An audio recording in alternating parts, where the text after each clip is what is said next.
Bapak Ibu tamu undangan yang berbahagia, selanjutnya mari kita dengarkan sambutan Ketua Umum BPP HIPMI Bahlil Lahadalia yang akan dilanjutkan dengan penyerahan buku 45 tahun HIPMI.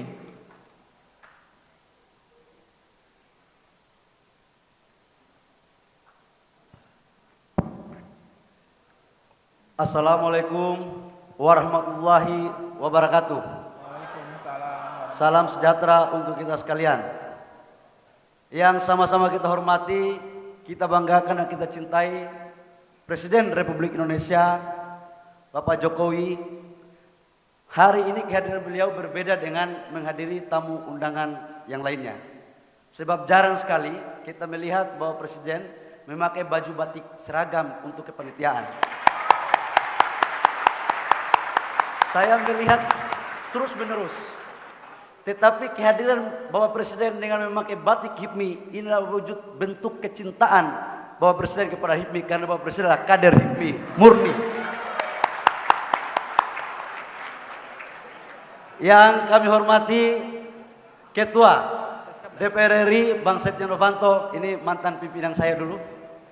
Waktu saya jadi bendum salah satu partai di daerah, beliau komandan saya gitu. Tapi sekarang kita fokus untuk membangun HIPMI gitu. HIPMI tidak bicara politik, ekonomi aja Pak, pusing kalau bicara politik gitu.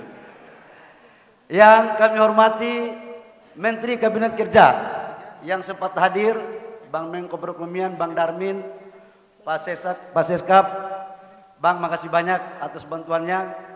Kemudian Pak Menteri Pendidikan, lebih khusus tadi saya lihat begitu kita nyanyi Mars dan Himne, menteri yang lain semua duduk. Yang berdiri cuma satu saja, yaitu Bang Enggar, Menteri Perdagangan. Kita berikan aplaus. Pak Presiden, izin saya melaporkan, waktu di Australia, beliau bilang begini, saya jadi pejabat lewat partai politik, tapi otak saya dibangun oleh HIPMI, katanya begitu.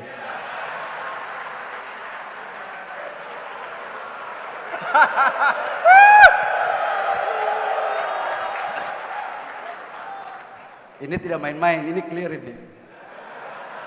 Yang saya hormati pendiri HIPMI, Bang Latif, yang tidak henti-hentinya memberikan support kepada kami.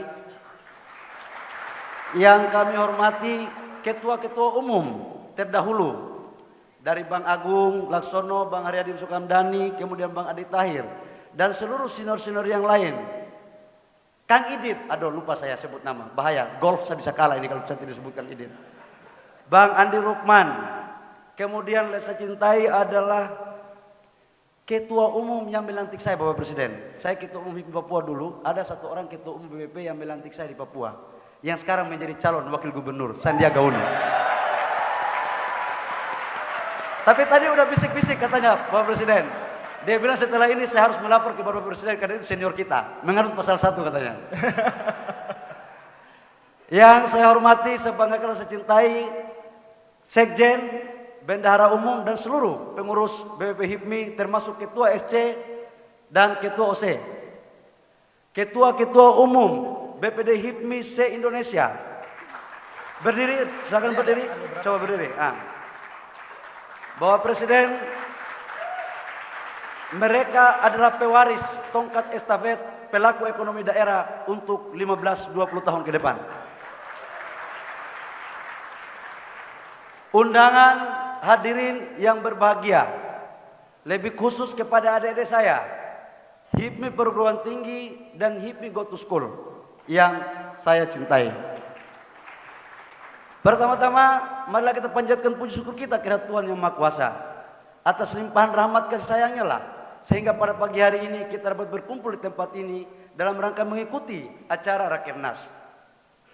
Acara Rakernas kali ini Bapak Presiden, kami mengambil tema yang agak sedikit jantung kami naik turun karena agak sedikit ya gimana gitu. Revolusi ekonomi yang berkeadilan dan berkelanjutan. Tema ini kami anggap sebagai bagian dari komitmen HIPMI dalam menerjemahkan pikiran Bapak Presiden dalam konteks revolusi mental. Di saat tahun-tahun sebelumnya, di tahun 2014, Konsep revolusi mental hanyalah dianggap sebagai gagasan, wacana, atau pemikiran yang belum tentu pasti. Namun seiring waktu berjalan, satu persatu, perlahan perlahan mulai terbukti. Gagasan revolusi mental tidak hanya dijadikan sebagai slogan, tapi sudah dijadikan sebagai bagian mindset pola pikir bagi seluruh tatanan kehidupan berbangsa dan bermasyarakat. Termasuk dalamnya adalah merubah mindset pola pikir bagi pelaku ekonomi di bangsa ini. Bapak Presiden, hadirin yang berbahagia, revolusi ekonomi yang berkeadilan dan berkelanjutan merupakan implikasi positif dalam rangka pembangunan ekonomi bangsa untuk menuju pemerataan ekonomi. Pada tahun-tahun awal kepemimpinan pemerintahan Bapak Presiden, kita tahu pertumbuhan ekonomi agak sedikit melemah. Namun seiring waktu berjalan, pertumbuhan ekonomi terus membaik, sekalipun pertumbuhan ekonomi global belum terlalu menggembirakan. Dapat kita lihat dari potret ekonomi pada tahun 2016 akhir, pertumbuhan ekonomi kita kurang lebih sekitar 5,02%, dengan tingkat inflasi kurang lebih sekitar 3%, dan cadangan devisa kita kurang lebih sekitar 107 miliar US dollar. Ini sebuah angka yang fantastis kalau dibandingkan dengan pertumbuhan ekonomi di Asia Tenggara. Dapat kita lihat bahwa kontribusi pembangunan ekonomi lebih didorong oleh sektor domestik, konsumsi yang begitu baik. Konsumsi yang begitu baik di negara kita terjadi karena kemampuan dan kepiawaian pemerintah dalam membangun, menciptakan kawasan-kawasan ekonomi baru dengan membangun pembangunan infrastruktur untuk menuju kepada pemerataan pembangunan. HIPMI menyadari Bapak Presiden, kami bahas tadi malam sampai dengan Sabtu malam, semua pengurus HIPMI di 34 provinsi mengakui dan mengapresiasi hanyalah Presiden RI yang sekarang sejak Indonesia merdeka yang mampu menggelontorkan anggaran infrastruktur hampir 400 triliun. Menurut kami inilah sebuah kebijakan yang luar biasa, karena memang presidennya pengusaha dan memang karena kader HIPMI, jadi luar biasa. Kalau presidennya biasa-biasa, nggak akan mungkin bisa seperti itu.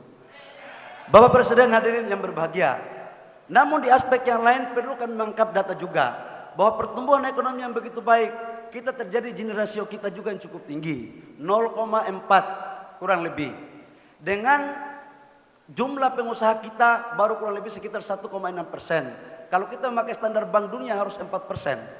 Kalau kita memakai teori ekonomi harus minimal 2%. Maka kita butuhkan generasi baru kurang lebih sekitar 1,8 juta atau 5,8 juta untuk mengisi pembangunan ekonomi untuk negara kita lebih baik. Bapak Presiden, hadirin yang kami hormati, keberhasilan pembangunan tersebut merupakan rangkaian daripada strategi yang telah dilakukan maupun yang akan dilakukan dalam menuju ke era kompetisi. Hanya sebuah optimisme dan kerja keraslah mampu kita menjaga kedaulatan ekonomi bangsa kita. Namun di aspek yang lain, seizin Bapak Presiden dan seluruh hadirin, kami ingin mengungkapkan data di lapangan. Akhir-akhir ini kadang-kadang data ekonomi dijadikan sebagai isu politik. Ada kecemburuan yang luar biasa. Izinkan kami untuk menggambarkan bahwa ibarat sebuah keluarga, ada anak angkat, ada anak tiri, dan ada anak kandung. Bagi HIPMI tidak pernah mempersoalkan dari mana dia berada dan dari agama manapun. Karena HIPMI lahir bukan untuk berbeda, tapi perbedaan untuk dijadikan satu. Tapi yang penting satu, Pak Presiden, kami butuh keadilan dan kebersamaan saja. Agar bisa enak, ini ilmunya Bang Enggar waktu kemarin ajarin saya. Jadi karena kalau ada anak tiri, anak angkat, anak kandung berkelahi juga, bapak rumah tangga juga yang agak sedikit pusing-pusing begitu untuk mengatur.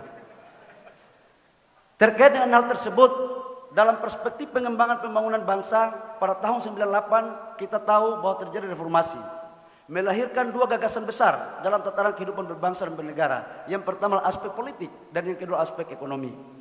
Kita tahu dalam aspek politik, presiden, gubernur, bupati, anggota DPR semua sudah dipilih langsung. Dan sudah terjadi perubahan generasi. Pada tahun 98 ketika terjadi krisis ekonomi, di mana defisit ekonomi kita 13%, kemudian inflasi 88%, dengan cadangan devisa kita kurang lebih sekitar 17.000 miliar US dollar. Pada saat itu hampir sebagian pengusaha-pengusaha besar melarikan diri, bahkan mempilotkan diri. Tapi yang menjadi benteng pertahanan ekonomi bangsa kita adalah UMKM. Kita berikan aplaus untuk UMKM. Oleh karena seperti itu, yang menjadi pertanyaan berikut adalah, kok UMKM-nya ini cuma sampai di menengah aja, nggak pernah ke atas gitu. Kita tidak tahu apa yang terjadi, tapi menurut pandangan kami bahwa ada sebuah sistem monopoli yang begitu besar dan kartel yang begitu besar sehingga menghambat tersumbatnya laju pertumbuhan dari menengah untuk menjadi besar. Karena itu HIPMI berpendapat dan memberikan dukungan penuh terhadap penguatan lembaga KPPU sebagai bagian integral dalam proses untuk menjaga keseimbangan agar pertumbuhan ekonomi bisa adil. Bapak Presiden, hadirin yang berbahagia, pelaku ekonomi kita sekarang semakin hari semakin banyak karena mereka sudah mulai membaik. Namun ibarat kesebelasan bola, mohon maaf, kesebelasan bola politik ini kan sudah berganti semua. Tapi kesebelasan ekonomi bola kita ini itu aja Bapak Presiden. Belum pernah ada ganti-gantinya. Kita juga pemain muda ini ingin menjadi pemain inti dalam permainan ini.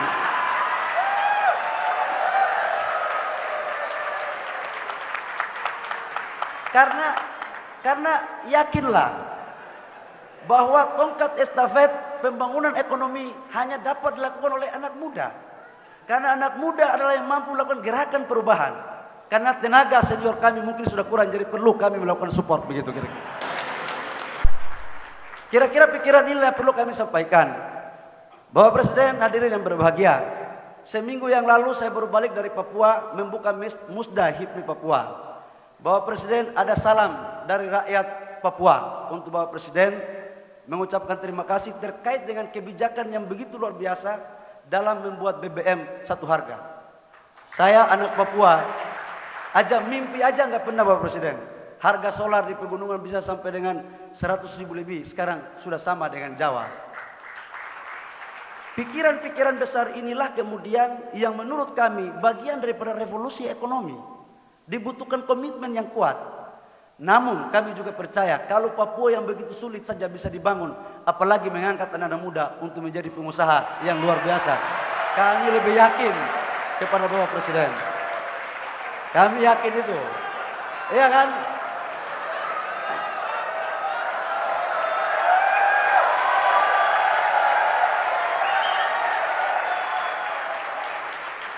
Jadi yang kurang apa lagi? Ketua Partai Nasdem mantan Ketua HIPMI. Ketua Partai Hanura mantan Ketua HIPMI. Presiden sama Wapres senior HIPMI. Mendak juga adalah senior HIPMI. Jadi kalau HIPMI tidak baik berarti ada yang salah kelihatannya.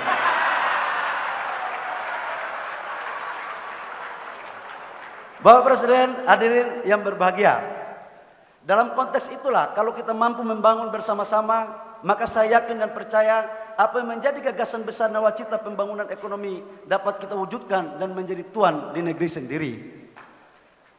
Terkait dengan persoalan peluncuran HIPMI Go to School. 1 tahun yang lalu kami masih ingat Bapak Presiden datang menghadiri dan meluncurkan HIPMI Go to Campus dan sekaligus meresmikan Jambore HIPMI perguruan tinggi se-ASEAN, 5 negara yang hadir dengan peserta 5.000 orang. Itu juga Bapak Presiden membuat sejarah. Sekarang kita jabarkan lagi bukan hanya di perguruan tinggi tetapi di sekolah. Kenapa ini kita lakukan? Dalam pandangan dan kajian HIPMI, pengusaha di Indonesia ini cuma ada 2 variabel Bapak Presiden. 1 by nasab, yang kedua by nasib. Yang kita butuhkan ke depan by design. By nasab ini adalah pengusaha yang telah menjalankan usaha keluarganya, kedua, ketiga. Sementara by nasib ya seperti saya lah, kira-kira begitu.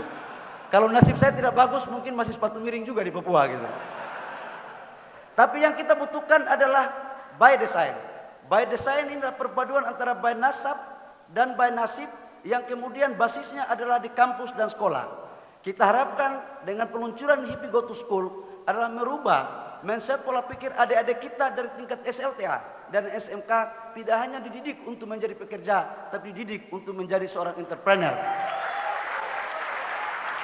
Karena kami meyakini bahwa di era bonus demografi, generasi sekaranglah yang akan menentukan nasib perjalanan bangsa.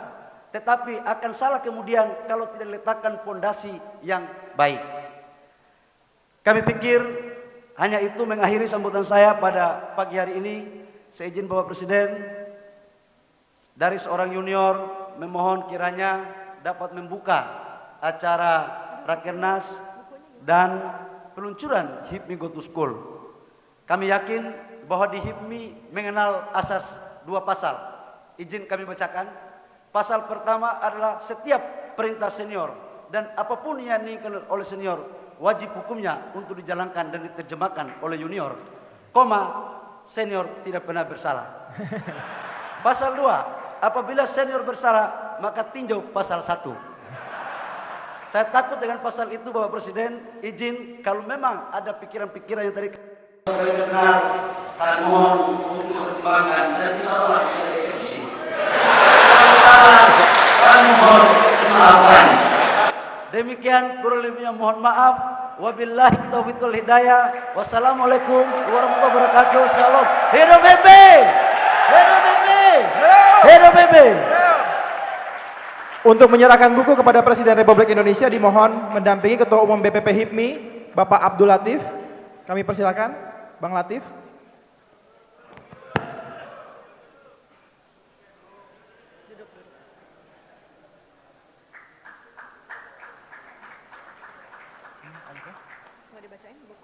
Buku ini berjudul Bangkitnya Entrepreneur Nasionalis. Kita berikan tepuk tangan kepada Ketua Umum HIPMI dan Bang Latif.